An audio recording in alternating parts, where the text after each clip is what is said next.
Bien, lo que se nos pide y lo que vamos a intentar hacer con su colaboración es básicamente centrarnos en tres cosas dentro de Educación para la Paz. Algunos conceptos. Básicamente la Educación para la Paz significa desaprender violencia y guerra, y desaprender es más difícil que aprender. En segundo lugar, después de esos conceptos básicos, etcétera, y que voy a compartir con ustedes, que en algunas ocasiones van a estar vinculados con algunos documentales, sobre todo Cápsulas de Paz, que es nuestra última aportación y experiencia, y que además creo que la pueden reproducir en muchos sitios, que son ahora ya una web única, etcétera, donde diferentes personas de todo el mundo van diciendo en un minuto y medio, qué entienden por paz, para que se vea. Y además ahora ya está siendo, luego lo verán y lo contaremos, experiencias didácticas. Con ello ya se construyen mecanismos para trabajar en educación formal, informal y no formal. En segundo lugar, vamos a centrarnos un poquito en la esencia de la educación para la paz, y por lo que han visto acá, tanto formal como informal, como no formal. En tercer lugar, voy a fijarme sobre todo en los enfoques y experiencias, básicamente vivenciales, lo que llamamos enfoque socioafectivo. Finalmente, herramientas. Luego volveré sobre lo fundamental, los valores, el alma, y acabaré contándoles un cuento. Yo soy un matemático reciclado y el cuento será un poco matemático, pero bueno, digamos, lo haremos así. Entonces, quisiera empezar por una serie de anécdotas de lugares diversos que les comparto para que se sitúen. Por cierto, no les dije, interrumpan cuando quieran para hablar, etc. Simplemente nosotros somos dueños de nuestro tiempo. Yo diría que hasta las 12:15, si queremos empezar a lo sumo, a las 2 con una cierta puntualidad, porque a las 4:30 sí que literalmente hay que hacer la visita al museo, que no deben perderse. Guiada y que les cuenten, etc. Algunas anécdotas, por ejemplo. Mi anécdota favorita cuando explico relaciones internacionales, geopolítica, conflictos internacionales. Esto era allá por el año 16 de la gracia del Señor, cuando el Papa tuvo una reunión con varios monarcas de la cristiandad europea, entre los cuales estaban el rey de Francia y el rey de España, que además eran primos. Antes de iniciar la reunión, el Santo Padre se acercó y les dijo: hijos, creo que entre ustedes hay dificultades y equívocos, y me gustaría que al acabar la reunión tengamos un pequeño aparte. Y el rey de Francia va y le contesta: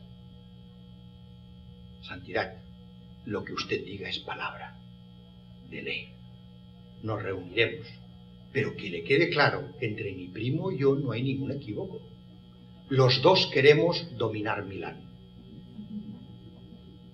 Detrás de los conflictos, detrás de las cuestiones, hay elementos de poder, material o inmaterial. ¿Qué les estoy diciendo? Solo con herramientas no tendremos suficiente. Harán falta otras cosas.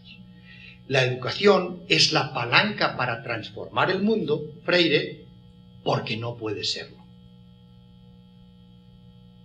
Porque solo con educación no podemos. La educación ha de motivar cambios internos, mirarnos con esa lupa que traen, que nos van a tener que prestar, mecanismos de relación entre nosotros y también, básicamente, propuestas de cambio social. Como veremos, la importancia de la educación para la paz es que las propuestas de cambio social son estrictamente no violentas y a poder ser no jerárquicas y, por supuesto, no sexistas. Pero el cambio social requiere acción. Solo con educación y valores no cambiamos. Entre otras cosas porque, como decía un compañero antes, la crisis ecológica, lo que nos espera, lo que estamos destrozando de la naturaleza, es tan urgente que esperar a la suma de cambios individuales cuando estamos ya cercanos a 8 millones de personas en el planeta toma demasiado tiempo. Me parece que la naturaleza no tiene tanto. Bien, primera anécdota, por tanto, esa. Segunda anécdota. Cuando en los años 80 empezamos a introducir en España la educación para la paz, de una forma diferente, con la ayuda tanto de la gente que venía del movimiento social por la paz, como de los movimientos de renovación y de cambio pedagógico. Empezaron a hacerse cursos en las escuelas, etc. Entonces, a la gente que formabas, básicamente tenía dos demandas básicas. Al que había hecho un curso de educación para la paz con nosotros, dicen, cuando hay un problema, dicen, oye tú, ves al salón de clase tal que igual los pacificas. Se había convertido en el marshal, en el sheriff, en el comisario, digamos, de la escuela. No, eso no es. Y luego también te preguntaban, ¿y cómo sé yo si vamos bien? Y al final acuñamos una frase que les sorprendía mucho. Si hoy tienes más conflictos que ayer y menos que mañana. ¿Pero cómo? ¿Qué me estás diciendo? Pues sí, porque estamos educando para no estar en paz. Si no estás en paz, podrás hacer las paces. Y entonces lo que tienes que hacer es que haya más conflictos, pero que los resuelvas de forma no violenta. Tercera anécdota que les comparto. Esto fue en un pueblo costeño de Costa Rica y me marcó bastante. Y en ese momento, trabajando con gente en comunidad, bueno, académico que es uno y tal, aunque esté acostumbrado a trabajar con herramientas muy populares, dicen, ay no, pero ¿qué nos cuenta? Aquí no hay conflictos. Eso en Nicaragua, allí sí que tienen muchos. Estábamos en la frontera de Costa Rica con Nicaragua. Lo que aquí solo tenemos chismes, chinches, enredos, pleitos y algún que otro bochinche. Final de la frase, etcétera, desde esa perspectiva. ¿Qué nos está diciendo eso? Hay una visión peyorativa del conflicto. Nadie quiere tener conflicto. Los nicas sí, pero nosotros, por favor, no nos confundan. Nosotros no tenemos conflicto. Bochinches sí, o pleitos, pero nada más. Y luego también esa idea de que para la mayor parte de la población, no para los que trabajamos en educación para la paz, conflicto es sinónimo de violencia, de guerra, de algo malo. Y hay que cambiar esa idea. Yo lo que digo siempre, y les voy a dar dando elementos rápidos para poder ir a lo que nos interesa, es que el conflicto es la sal de la vida. Sin sal no viviríamos. Con exceso de sal morimos porque nuestro corazón no lo aguanta. Por tanto, como ya decían en la Grecia clásica, de todo en la justa medida. Digamos desde esa perspectiva. ¿Qué les estoy diciendo, por tanto? Hay que entender que el conflicto simplemente es una disputa o antagonismo entre partes, que creen tener objetivos incompatibles. Y eso, viviendo juntos en sociedad, es inevitable. Es un dato.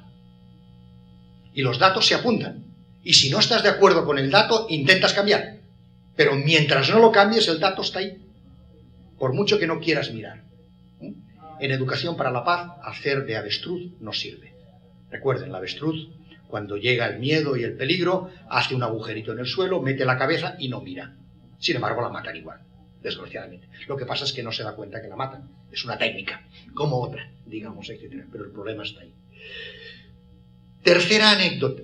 Cuarta anécdota. También me marcó en su momento.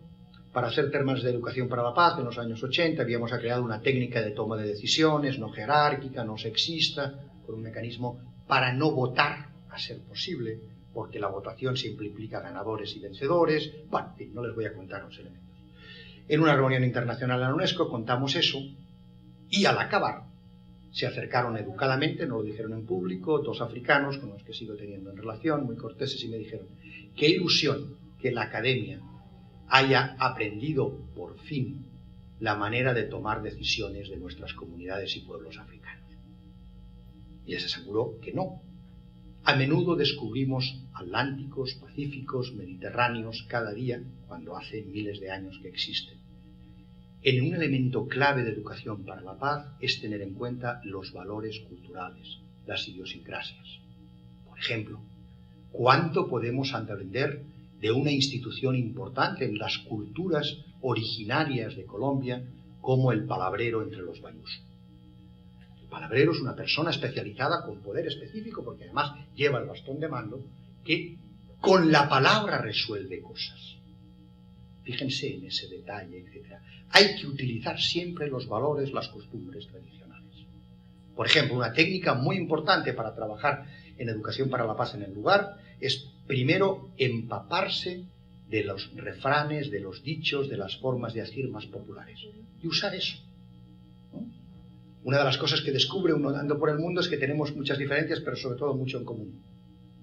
Te dicen, Aquí tenemos un refrán, yo no sé, piensa dentro diciendo, es el mismo que escuché aquí, allá y allá con ningún cambio. Es decir, hay mucha similitud, no solo entre pueblos que comparten lenguas, sino con pueblos que no comparten lenguas y que no comparten culturas. Y por último, para acabar ya desde esta perspectiva, que yo creo que es la básica y fundamental, es clave para los liderazgos partir de las dificultades y de la buena fotografía de la situación. Muchas de las técnicas de resolución de conflictos que hemos elaborado con buena voluntad, no violencia, enfoque de género, etcétera, etcétera, todo lo que ustedes quieran de la hipercorrección política y además compartida, creída e interiorizada, choca con determinados casos. Mi primer choque cultural fue intentando establecer algunas técnicas de este estilo con pueblos árabes y en particular con pueblos árabes nómadas. O en otras situaciones, luego me encontré lo mismo con algunas situaciones en África. La jerarquía es muy importante. Y nosotros decimos que hay que establecer nuevos liderazgos, nuevos mecanismos, pero claro, tú no puedes entrar a las malas. Esto es lo que me interesa que queden sus conexiones neuronales. Lo otro es paja. Básicamente una idea. No hay soluciones mágicas, como decimos los matemáticos. Cuando un problema tiene una solución, tiene más de una. Y por tanto, se trata de buscar no nuestra solución, sino ayudar a hacer de parteras o de parteros para que surja una solución compartida entre todos. Lo peor que ha dado Occidente es la visión, como digo yo, en parte de la cooperación al desarrollo, más genuina, que es fruto del matrimonio de un padre imperialista y de una madre doctrinaria cristiana. ¿Por qué? Y eso no quiere decir nada en contra del cristianismo, al contrario, es también mi tradición. Simplemente esa idea de que hay una solución, yo la tengo y te la cuento. Y tú la aplicas. Y si no la aplicas es que eres tonto. Porque yo sé. No, la educación para la paz va por otro lado. Esa es la idea básica que les quería transmitir. Mucho respeto cultural, mucha capacidad de escucha. Vamos a ver eso después, de técnicas, de escucha activa, lo van a practicar, etcétera. Aprender algún tipo de cosas. Pero muchos ya lo saben por lo que han dicho y lo están haciendo y espero que puedan contárnoslo. ¿Alguna duda, algún comentario sobre eso? Pasamos adelante. ¿Pasamos? Bien. Segundo momento de mi intervención. Un poquito de aclaración conceptual. El palabrero es clave, las palabras ayudan, pero a veces las palabras confunden. Alguien nos hablaba antes de una experiencia de un centro que se llama Babel. Recuerden la historia bíblica de Babel, digamos, etcétera. La imposibilidad de comunicarse. No solo hacen falta traductores lingüísticos, hacen falta sobre todo traductores culturales. Y yo diría, cada vez más estoy convencido que los más importantes son traductores de emociones y de sentimientos. Para recordar la típica guerra de sexos, digamos, y eso típico que hizo Fortuna, de por qué los varones son Marte y las mujeres son Venus, y por qué esos dos planetas no se entienden. Pero digamos, o cuesta que se entiendan, digamos, etc. Por tanto, 5 minuticos sobre educar y paz. Educar viene del latín, de la palabra educere, que significa caminar hacia. Caminar hacia algún lugar. Es decir, la educación es un término, o educar, problemático, es parte del proceso de socialización de los individuos. Y empieza desde, iba a decir desde el primer día de vida, pero de hecho empieza en el vientre de la mamá. Hoy en día lo sabemos, que incluso biológicamente empieza en el vientre de la mamá. Y ahí según qué cosas hacen ya quedan marcadas, etcétera, desde esa perspectiva. Por eso hay también cada vez más trabajo de educación para la paz dirigido a eso. A música, etcétera, en la etapa de gestación, cosas que se pueden hacer, porque se ha demostrado que tienen impacto. La idea de fondo es muy sencilla. Si el mundo es como es y no nos gusta, algo en lo que no nos gusta tendrá que ver el proceso de transmisión de conocimientos y de educación. Y eso es clave y fundamental. Lo mismo, Si el mundo no nos gusta y lo queremos cambiar, necesitaremos cambiar con la educación y cambiar con la acción. Pero la educación no es ni buena ni mala, es, al mismo tiempo que nacemos, se nos van estableciendo una serie de cosas.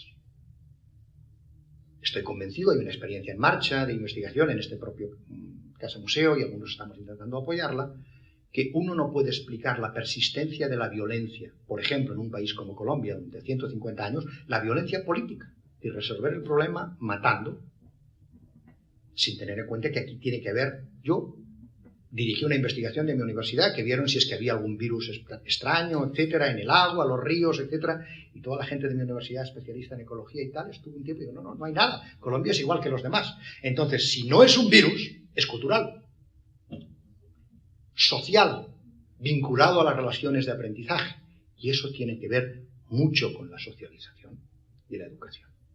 ¿Cómo se nos educa? Se nos tiene que educar porque nacemos prematuros.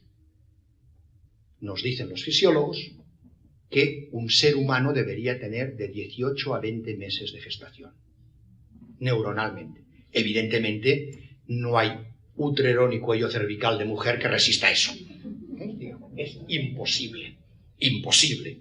Por tanto, esos 9 meses son lo que la evolución ha planteado como mínimo y luego queda el proceso de desarrollo cultural posterior. Por eso los niños y niñas son esponjas, que aprenden, imitan, etcétera, etcétera, todo. Entonces, la educación tiene que ver con básicamente 3 cosas. Conocimientos cognoscitivos, contenidos, a los que se da mucha importancia y que no son lo central en la educación para la paz. Son necesarios, pero no suficientes para el cambio. Se aprenden valores, muchos valores, y se aprenden procedimientos, formas de resolver cosas. ¿Cómo vamos a pedirle a un niño que coopere si nunca se le ha enseñado a cooperar? Es un aprendizaje complicado. Por tanto, hoy en día, y esa es la tarea incluso cuando se hace educación formal, cuando hablamos de contenidos, hablamos de 3 componentes. Contenidos cognoscitivos, valores y procedimientos. Y los procedimientos son la hermana pobre, no se enseñan nunca. Y no, es fundamental. Hay que enseñar a resolver conflictos. Hay que enseñar ciertas cosas. Los procedimientos solos no sirven. Recuerdo también como anécdota, perdonen, pero uno ya es viejito y empieza a contar batallitas, digamos, etcétera, es que una vez el esposo de una persona del seminario que habíamos creado, Educación para la Paz, en el año 86, para introducir aún con más fuerza eso en España, vino a una de nuestras sesiones de aprendizaje donde íbamos ensayando entre nosotros mismos juegos de roles, juegos de simulación, técnicas que luego vamos a utilizar.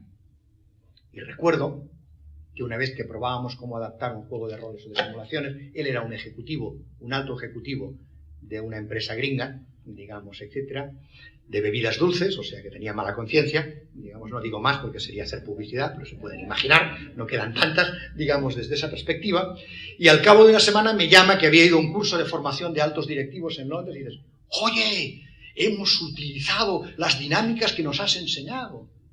Digo, no me digas para qué las utilizaste, digamos, porque prefiero no enfadarme. Las técnicas son técnicas y son neutras, sirven para el bien y para el mal, digamos, desde esa perspectiva. Lo importante son los valores, esos elementos, etc. Por tanto, esa idea es clave. Educar para la paz no significa solo aprender, significa sobre todo también desaprender. Hay que resetear. Nuestro cerebro es potente, pero tiene límites. Y las conexiones neuronales hacen mucho daño. Ustedes lo saben porque ya tienen todos una edad para haber tenido más de un conflicto personal, sentimental con alguien. Lo que más duele no son los hechos, son las palabras. Las palabras gruesas, aquello que se dice, no se olvida nunca. Incluso cuando relacionas de nuevo, funcionas, pero siempre hay aquel momento que, pero es que me dijiste que, y eso está ahí, es una losa. El irrespetar a alguien siempre tiene consecuencias, digamos, desde esa perspectiva. Y a veces, bueno, somos como somos, y la pasión puede más que la razón, y decimos alguna palabra gruesa, y eso es lo que hay que hacer. Por tanto, primera idea, Educar es eso, parte del proceso de socialización. Empieza en el vientre de la mamá y acaba el día de la muerte. Es constante. Ahora, contra más tiempo pasa, más difícil es cambiar elementos de fondo, valores. Hace falta desaprender, o como decían ustedes, elementos o técnicas importantes desde esa perspectiva. Segundo concepto que quería introducirles rápidamente, el de paz. Paz es una palabra complicadísima. Y algunos habrán hablado de que, de hecho, hay paces y hay violencias. En el mundo tenemos básicamente 3 tipos de violencias. La más importante y a la que le damos más clave, que es la violencia directa, física o psicológica. Alguien violenta a alguien. Físicamente, graves consecuencias, pero psicológicamente también con graves consecuencias. Y eso es muy importante en temas de liderazgo, etcétera, etcétera, digamos. Pero luego hay otra violencia especialmente importante que desgraciadamente se tradujo mal del inglés. Cuando nació en Medellín, en 1968, en el Sínodo Episcopal. La primera reunión de la Teología de la Liberación, la del 68, en Cena. En el informe final, los obispos hablaron de que la violencia directa es importante, pero hay que acabar con la violencia de las estructuras. Dijeron, la violencia de las estructuras, la injusticia, la asimetría, las desigualdades, la pobreza extrema, el poder abusivo, la dictadura, el irrespeto de derechos humanos básicos, fundamentales, puede ser una espoleta de una conducta violenta. Cuando alguien cree, no hay otro camino que irme al monte, o no hay otro camino que eliminar físicamente al otro. Cuando uno llega a la conclusión de que el problema es el otro, solo hay 2 vías, o la separación estricta, o desgraciadamente a veces alguno, eso es gran parte de la violencia machista, digamos que intenta eliminar a su esposa, compañera, etcétera, porque no puede soportar. Si no eres mía, no eres de nadie, digamos, lo saben perfectamente bien. Bien, hay una violencia, por tanto, de las estructuras que encontrarán que en los textos se llama violencia estructural. Yo hace muchos años que explico eso y siempre lo explico a mis alumnos. Si digo violencia estructural, tengo que explicar. Si digo violencia de las estructuras, lo entienden perfectamente. Pero como del castellano pasó al inglés y luego lo volvimos a aprender del inglés, hubo algo que se perdió en la traducción, que es esa idea original, etc. Y luego hay una violencia especialmente clave e importante, la fundamental que vamos a tratar hoy. La violencia simbólica o cultural. Es decir, los mecanismos que legitiman la violencia, la dictadura, la opresión, la sumisión, digamos, desde esa perspectiva. Y esa violencia cultural está vinculada a la educación formal, pero está muy vinculada a la educación informal y no formal.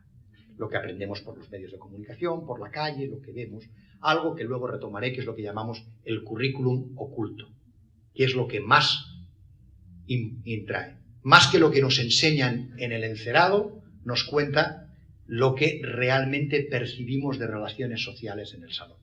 Eso cuesta más desde esa perspectiva. Bien, como hay diferentes violencias, hay diferentes paces.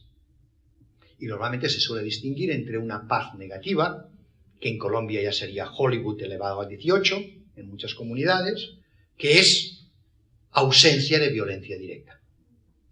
Es decir, una situación en que no haya violencia de nadie contra nadie, al menos estructuralmente.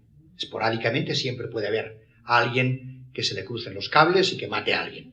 Pero si es esporádico, eso no es un problema, excepto, desgraciadamente, para el que les toca y sus familias, digamos, etc. Pero no es un problema social, si es esporádico. Entonces, la paz negativa es simplemente la ausencia de violencia directa. Pero, por otro lado, nos encontramos con un elemento básico y fundamental, que es que la paz positiva es ausencia de violencia directa y algo más. ¿Cómo podemos estar seguros de que la paz es estable? En el sentido negativo de que no hay violencia directa. Si la probabilidad de que los conflictos que surjan devengan desarrollen en violencia directa sea muy baja. Acá algunas de las personas ya me han escuchado decirlo desde este mismo estrado. Si se firma un acuerdo de paz, si se refrenda y se empieza a implementar, Colombia tendrá más conflictos que antes. Pero todos esperamos que no sean violentos. Pero la desaparición del conflicto armado visibilizará otros conflictos que ya existen sociales, de otro tipo, digamos que estarán ahí. ¿Qué quiere decir? Hay que aprender a manejarlos, a gestionarlos. Y una de las razones de los conflictos armados, de las violencias de todo tipo, incluyendo la violencia narco, inseguridad ciudadana, combos, bandas, pandillas, maras, como quieran, etcétera, desde esa perspectiva, es justamente razones de inserción social, de falta de identidad, de injusticias, de desigualdades, etcétera, etcétera, etcétera. Ustedes saben perfectamente, al menos los colombianos, que el origen de la violencia política reciente de los últimos 60 años ni siquiera está vinculada, como después, al Partido Comunista o izquierdas marxistas-leninistas. Son los grupos del Partido Liberal que decidieron entrar en armas a partir de un momento determinado. Es algo absolutamente demostrado por los historiadores. Y a partir de ahí luego las cosas se complicaron. Entonces ya entraríamos en el tercer punto de mi intervención, que es educar para la paz. Es simplemente educar en la resolución pacífica de los conflictos y educar en la superación de las consecuencias de los conflictos violentos y armados. Sabiendo que lo malo en un conflicto no es que haya un motivo de antagonismo. Lo malo es que llegues a la conclusión de que la única forma de resolver la incompatibilidad, la contradicción, la disputa, el bochinche, que me decían en Costa Rica, etcétera, distinguiéndose de los nicas, claro, que no había otra solución que la violencia. Y no, la idea es sí que hay otras soluciones y otros mecanismos. Por tanto, la educación para la paz educa preventivamente para aprender a hacer cosas diferentes y educa sobre todo también para mitigar los esfuerzos durante la violencia. Se puede hacer, y Colombia y muchos países de América Latina, los que están acá, tienen excelentes experiencias de educación para la paz durante conflictos, es decir, no es impensable, se han hecho muchas cosas lindas y eficaces, y luego hay que educar después de la violencia para resolver esas consecuencias, que es donde entramos en el basta ya, nunca más, garantías de no repetición. Es decir, asegurar que esto sea parte de la historia y acabe en los libros de texto, no en el libro de la vida cotidiana, digamos, etcétera, y no cerca de nosotros. Sí, por favor. Una preguntita en claro. A nivel personal. Dentro de los canales para la educación de la paz, ¿se ha pensado en encontrar uno para erradicar la problemática dentro de los núcleos familiares? Sí.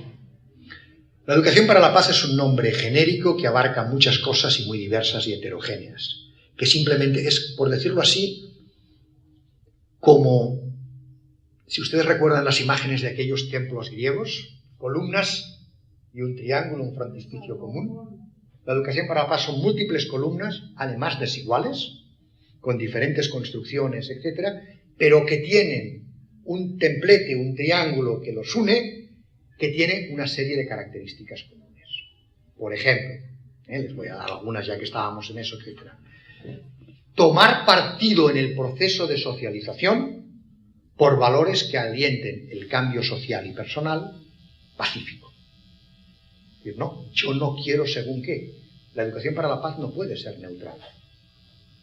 En cuanto a los valores, tiene que ser neutral en cuanto a los contenidos, cada uno cognitivos, que piense o que diga lo que quiera. Segundo, cuestionarse el propio acto educativo. Por eso iniciamos aquí, por si esto fuera no un elemento para compartir experiencias, conceptos y algunas herramientas, siempre nosotros, o cualquier persona que hace educación para la paz, trabaja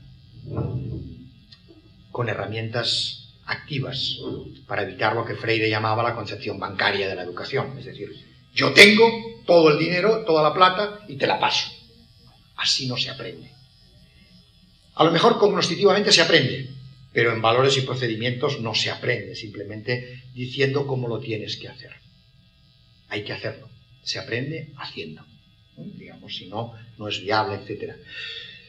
Otra idea de la educación para la paz, poner el énfasis tanto en la violencia directa como en la violencia de las estructuras. Es decir, ser consciente de que hay un polvorín debajo y que si no se empieza a proteger, aquí teníamos un comandante del cuerpo de bomberos voluntario, digamos, si no se empieza a proteger y a evitar que eso prenda, cualquier chispa va a dar lugar a un incendio pavoroso.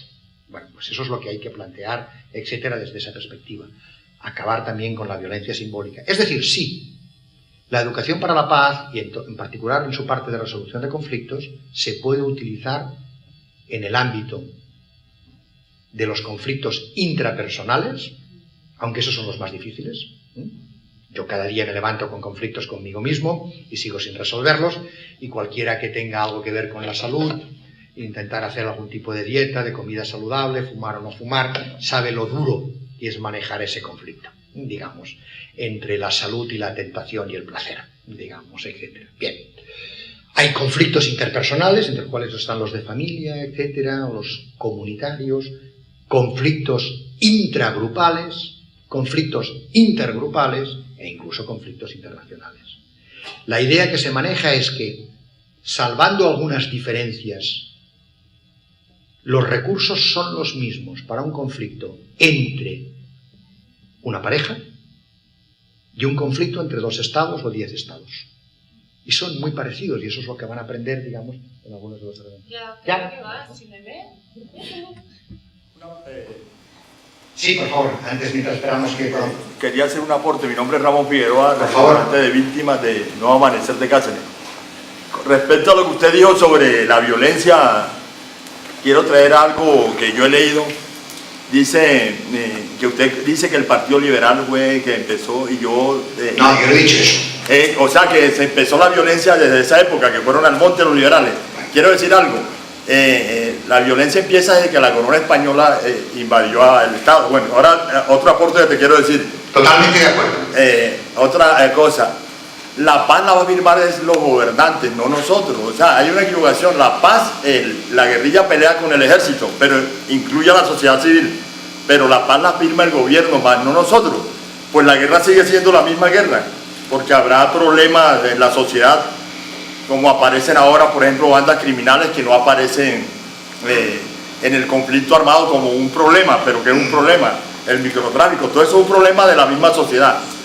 Pero en sí, la guerra no se va a acabar porque el presidente firme la paz y los guerrilleros, eso no se acaba. Es su opinión, yo respeto todas las opiniones, simplemente le digo,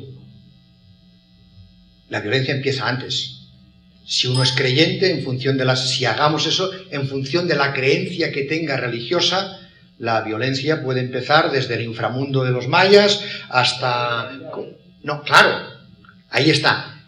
Hemos de concretarlo en la...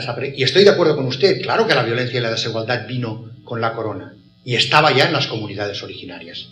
También había mucho... Pero, y toda la razón en ese sentido. Para que le dé simplemente la idea, porque no quiero convencer a nadie. Lo que estamos enseñando y diciendo en el caso colombiano, y tiene usted toda la razón, es que hay que distinguir entre hacer las paces y construir la paz. Hacer las paces es de élites. Y las firmas, le doy tanto la razón que le voy a dar el dato. En los últimos 30 años, entre el 30 y el 50% de los acuerdos que paz fracasan antes de 5 años. Quiere decir que antes de 5 años se ha vuelto a la violencia. Por tanto, si solo hay una firma, eso no acaba. Hay que construir la paz, y esta es la tarea. Y ahí, ¿cuál es la ventaja? Y lo que van a ver aquí, si hay una firma, cuando se firma la paz, la sociedad se la apropia. Y a partir de ahí la agenda ya no es la que se firmó, es la que va estableciendo la sociedad. La memoria es un elemento clave, y cuando se habla del elemento fundamental en educación para la paz después de la resolución de un conflicto violento, se hablan de 3 R's. Si se quiere evitar la reproducción de la violencia, hay que, 1, resolver los motivos de la incompatibilidad. La tierra, el sistema político, la injusticia, etcétera, que ciertamente tienen siglos de historia. el irrespeto de los derechos de unos y otros, etc. Sabiendo que hay de todos, hoy hay documentados minería ilegal en Colombia, desde comunidades hasta, naturalmente esas son mucho más importantes, grandes industrias. Hay minería ilegal extractiva en Colombia de todo el mundo. Aunque naturalmente la de las industrias importantes es mucho más grave porque manejan más recursos y su impacto es muy notorio. Pero como sucede en Brasil, con garimpeiros, con otro tipo de cuestiones. Y uno puede explicar una minería extractiva ilegal por sobrevivencia, claro que sí, pero estás dañando un recurso. La memoria, segunda elemento fundamental, por tanto, reconstruir todo lo que daña el conflicto armado. Y no se daña solo infraestructura material, se dañan sobre todo relaciones sociales, mecanismos de confianza. Nos lo contaban antes algunos con su experiencia. Vivir con lo que pasó, saberlo. Piensen en lo que va a pasar, lo que ya está pasando, y algunos están aquí en los procesos de desmovilización y de reinserción después. Y la dificultad de llegar a una comunidad, de nuevo, etc. Hay algunas comunidades, como nos establecen en Colombia los múltiples informes del Centro Nacional de Memoria Histórica, que han tenido suficiente resistencia y resiliencia para no abandonar su lugar. Y para decir que quieren volver y reconstruir lo que fue. Pero es una tarea de gigantes. Es complicadísimo. El daño psicológico, social, simbólico, cultural, es enorme. Y por último, y ahí lleva lo de las memorias, ya que vamos haciendo así, vamos introduciendo arriba y abajo, que está bien. Lo más importante es la tercera R, reconciliar.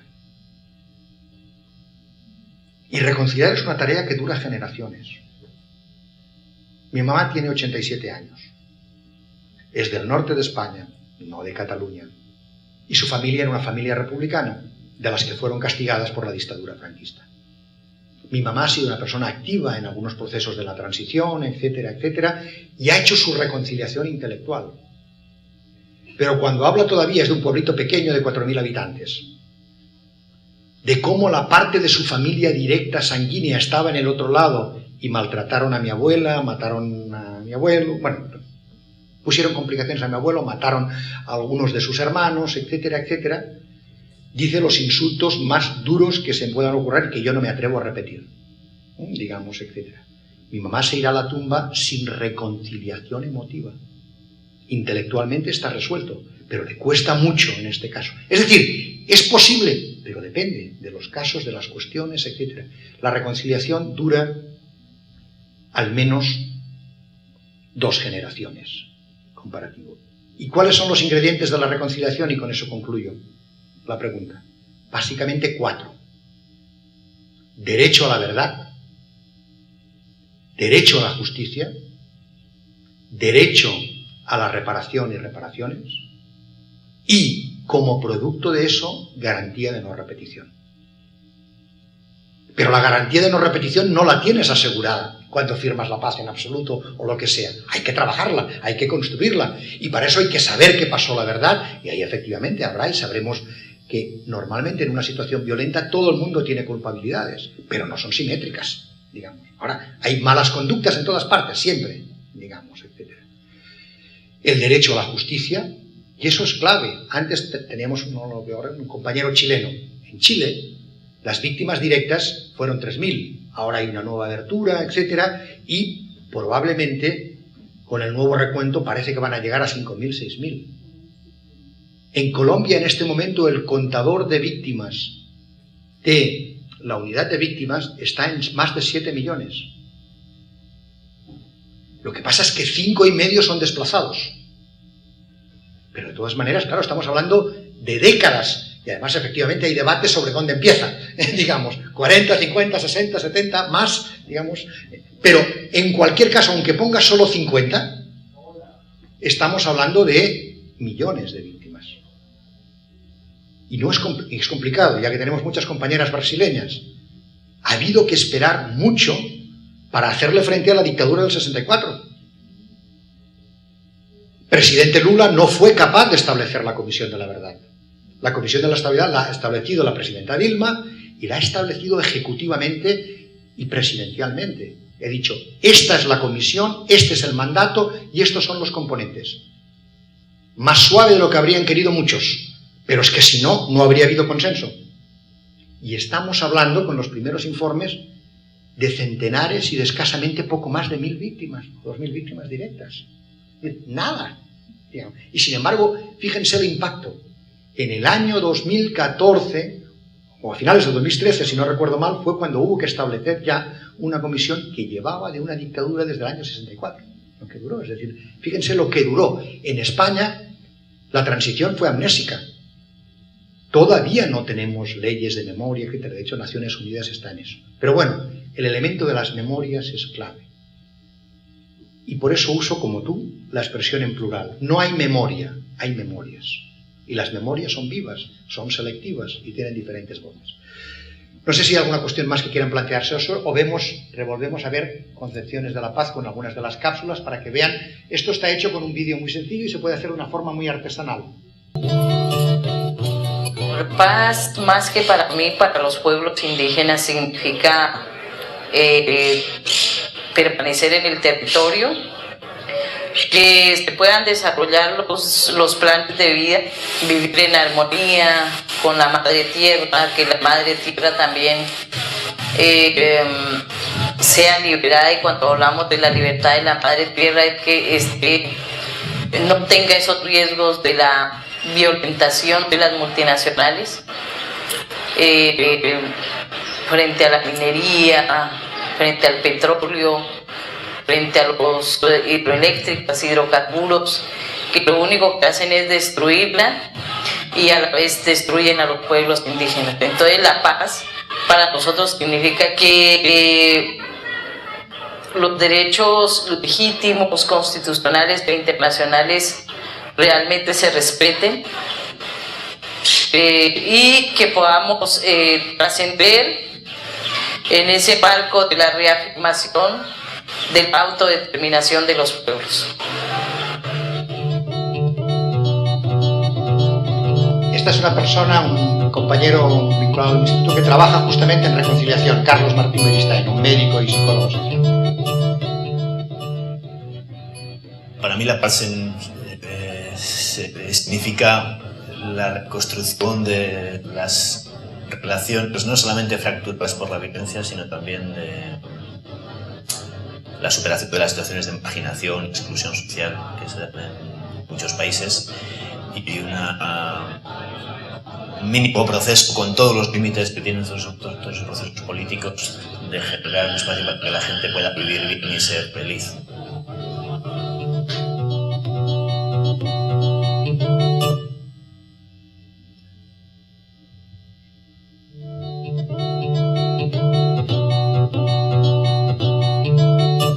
En la experiencia original había una cápsula cada semana durante todo el año. En un país como Guatemala, paz es todo. Definitivamente, yo tengo 63 años de edad, no he conocido la paz desde que nací. Guatemala ha sido un país permanentemente bajo dictaduras, bajo estado de sitio, conflicto armado, intervención extranjera, etc. Toda mi vida. Para mí, realmente, paz es todo.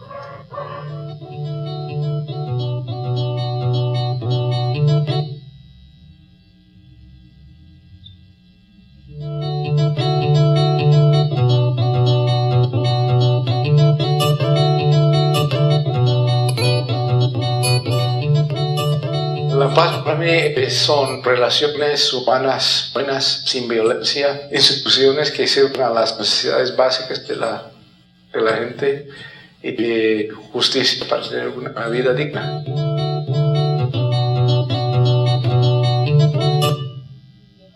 Sí, pues León y uno más, León y uno más.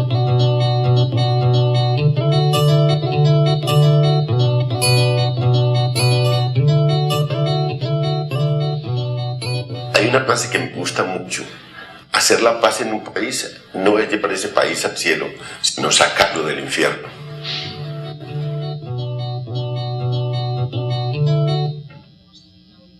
Sí, es lo de verdad.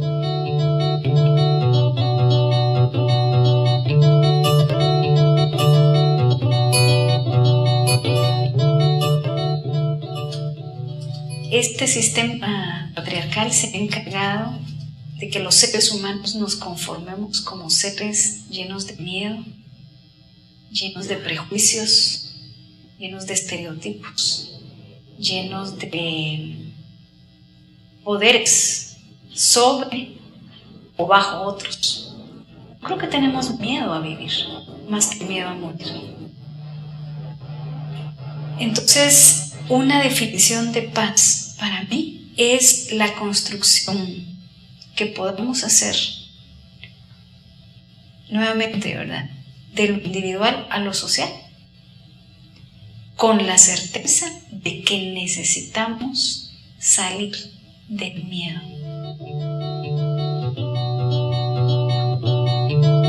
Bien, ya vieron, la experiencia es simplemente, inicialmente hay básicamente experiencias latinoamericanas, europeas y africanas, había algunas asiáticas, de Oriente Medio había sí bastante, también algunas. Era un proyecto para un año, ha continuado y en este momento tiene un desarrollo porque es muy útil utilizar guías didácticas para utilizar estos elementos. Ya ven que son muy sencillos, muy simples, pero justamente tiene que ver con esa idea que ha salido en la presentación en al menos 3 personas: generar redes. En investigación avanzada pasa lo mismo que en construcción de paz. Lo importante no son los conocimientos, son los conectes, las colisiones, la capacidad de vincular cosas. El mejor investigador no es el que sabe más de un tema, es el que sabe más y sabe conectar con otro tema que nunca antes conectó nadie. Ese conecte es lo que te da el salto adelante. Y eso son las redes. Y fíjense cómo nos ha maltratado la experiencia. Antes se decía, yo aprendí a tejer redes de pesca. Pero las redes de pesca que conocemos, aunque son desiguales en su calibre, en el tejido que las conforma, tienen una característica todas: son simétricas. Es decir, el calibre del tejido es el mismo y el paso que deja la red es el mismo, normalmente. Pero construir la paz significa construir redes diferentes. Debemos estar en condiciones de construir redes con diferentes elementos, desde lana a hierro forjado, y con diferentes calibres. Porque es imposible la paz sin diferencias y sin respeto hacia los otros. Entonces, a partir de ahí uno puede trabajar, hacer muchas cosas. Fíjense que es una idea muy sencilla que se puede reproducir de muchas maneras en cualquier lugar. Y la riqueza que da es enorme, digamos, desde esas perspectivas, y permite confrontar. Y la experiencia de la filmación, decía, es que claro, para según quién persona, aunque estaba, pues eso, académico y tal, reducir la frase es complicado. Y hay que respetar eso. Había un límite de tiempo, pero han visto que quien ha tenido prácticamente bastante con 30 segundos, porque quería una frase, y quien ha necesitado 1 minuto y medio. Eso sí, no se podía pasar de 2 minutos. Esa era la constricción para todos. No, si pasas de 2 minutos se te va a cortar. Digamos, por tanto, limítate tú, plantea. Estos son esas ideas de que hay pases diferentes, mecanismos. ¿Por qué? Porque los resultados son diferentes desde otra óptica, etc. Lo mismo pasa con muchas palabras. Trabajando en desarrollo en ciertas zonas de África, uno encuentra al principio que repetimos la palabra pobreza, y la palabra pobreza en algunas de las lenguas básicas de contacto intercultural en África, en particular en Swahili, no significa lo que entendemos nosotros. El que no tiene cosas. Un pobre en Swahili, el equivalente de la palabra pobre, es un huérfano social.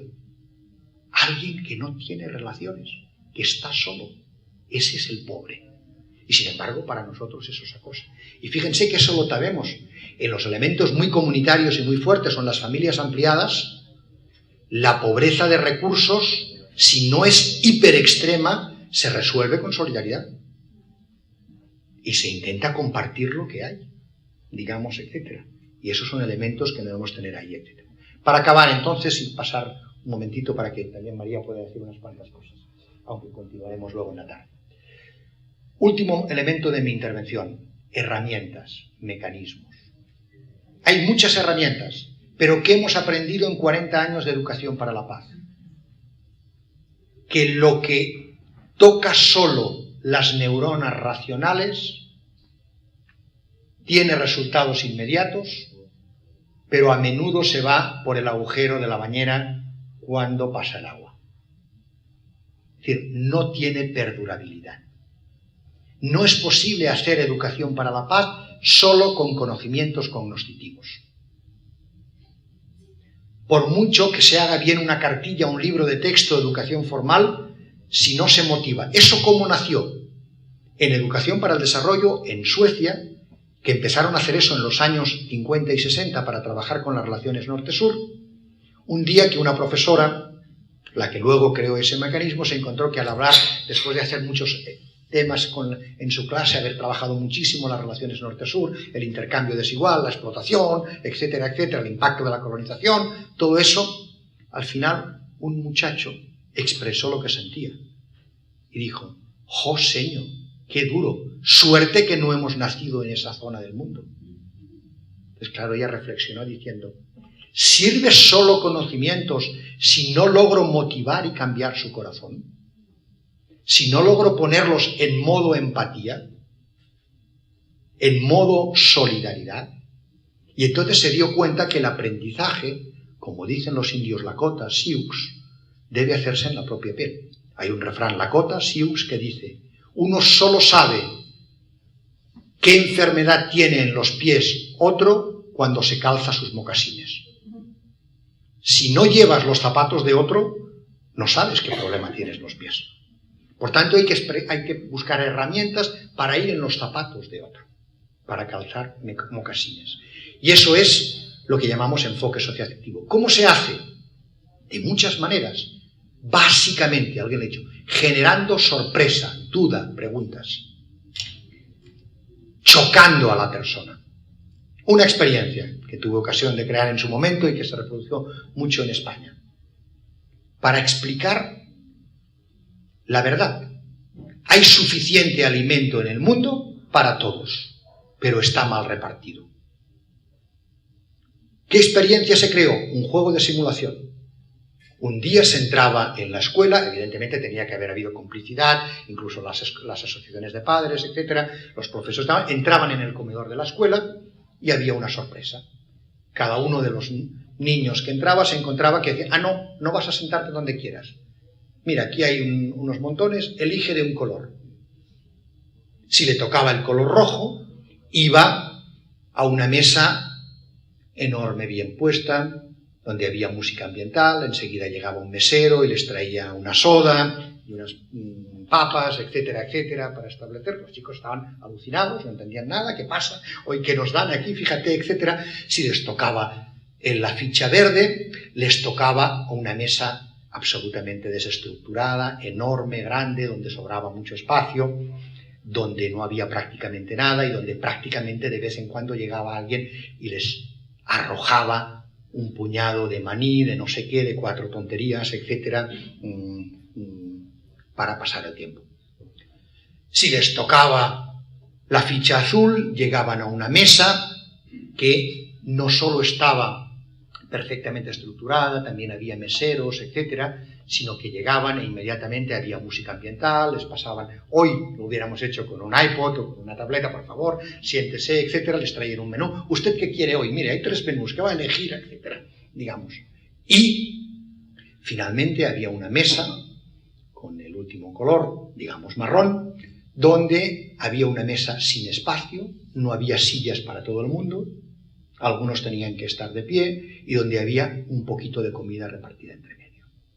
A partir de ahí sonaba sistemáticamente en la sala una canción, este es el restaurante del mundo, etcétera, etcétera, una serie de cuestiones, y efectivamente se repartía una comida desigual porque además la mesa súper rica acababa teniendo de postre chocolate, o un helado de chocolate que no llegaba a ninguna otra mesa.